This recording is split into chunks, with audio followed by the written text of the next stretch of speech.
So this is the tarp that I ended up making,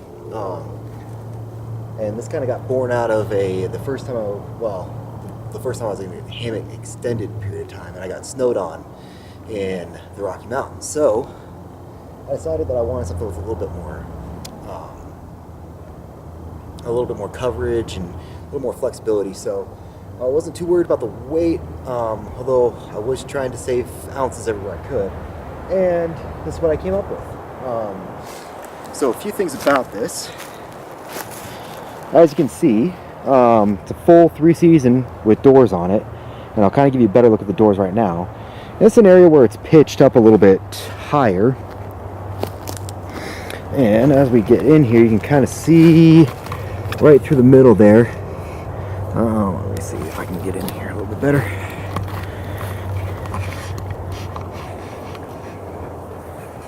There we go. So you can see how I made it asymmetrical. So this side of it is actually longer than this side of it. I did that for a particular reason.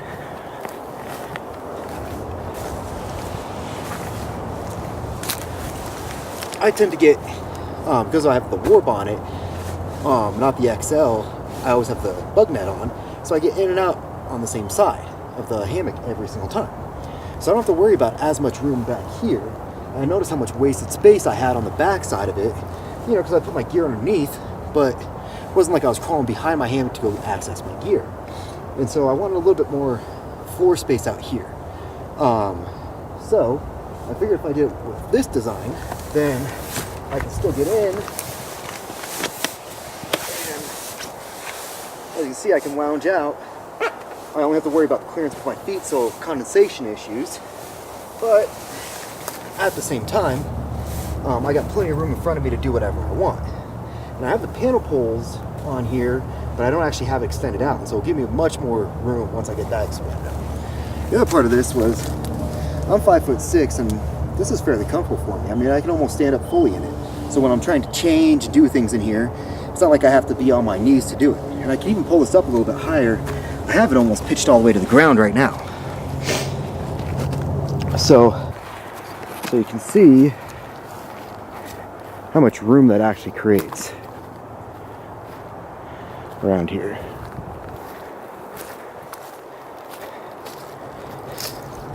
And it's pretty steep on the backside. I mean, you can see it's almost straight flat. And that's partially because once I get it tacked down to the ground like that, and push it all the way down, that there isn't enough room for my feet not to hit the side, and you know, we all know about condensation issues and stuff like that. So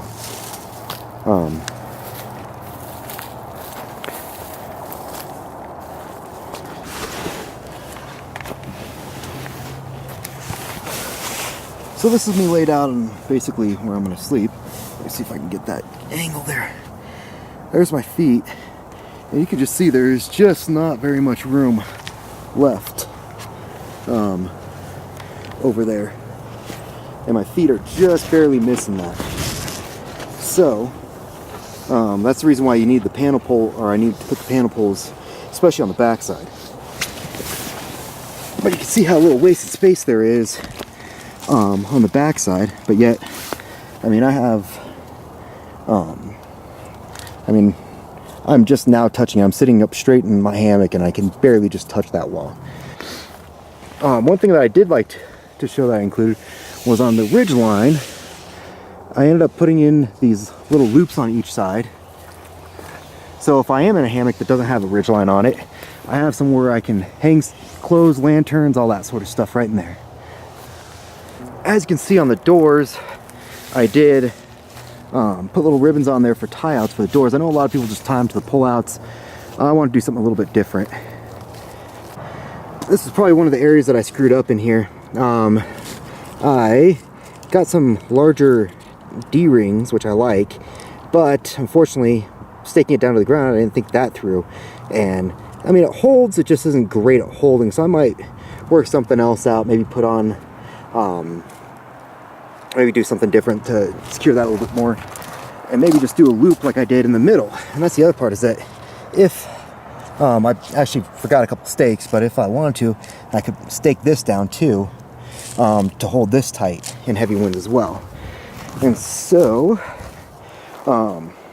then on the side door, I'll probably end up putting rope on some of these or shock cords on some of these on this. But what I did up the seam here is I put on Omni tape, and I did it in this L pattern on each side. The reason being is that if it was a little bit wider, if I had set it out a little bit wider, I could still do that and kind of attach it, give myself a little bit of protection. Or when it's tight pitched like this, I can overlap them. Just, it's very roomy. I ended up doing the gross grain ridge line.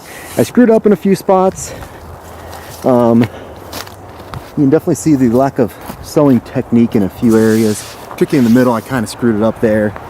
And then these side areas were just a beast. I mean, when they pull nice and straight, but when they're up, they're just xylophoned in there.